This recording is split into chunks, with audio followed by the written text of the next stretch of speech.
Saksi ang isla ng Corregidor sa kagitingan at kabayanihan ng mga veteranong dumanas ng sakripisyo noong ikalawang digmaang pandaigdig.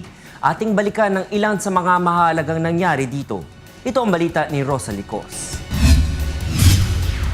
Malaki ang naging papel ng Corregidor Island noong panahong sinakop at nakalaya ang Pilipinas sa pananakop ng mga Hapon.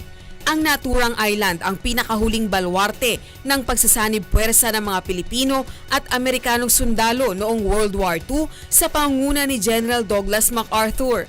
Makikita sa isla ang halos giba-giba ng barracks ng libu-libong sundalo dahil sa tama ng mga bomba.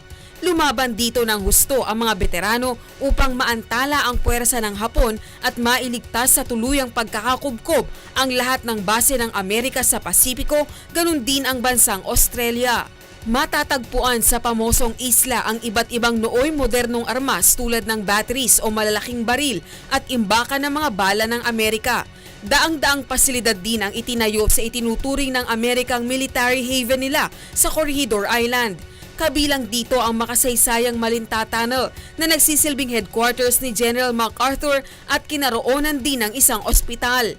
Dito rin nanumpa sa kanilang ikalawang termino bilang dating presidente at vice-presidente ng Commonwealth Government sina Manuel Quezon at Sergio Osmeña noong December 1941. At bagaman noong May 6, 1942 ay nakubkob din ng mga Hapon ang Corregidor Island 27 araw pagkatapos ng pagbagsak ng Bataan, sa pamamagitan naman ng patuloy na pakikipaglaban ng mga veterano, tinatamasa na ngayon ng Pilipinas ang ganap na kalayaan nito. Lagi natin sinasabi sa mga kabataan, nandito dito tayo hindi para gunitain yung Fall of Bataan or Fall of Corregidor. Nandito tayo para ang gunitain yung kanilang katapangan, yung kanilang pinakitang pagmamahal sa bayan.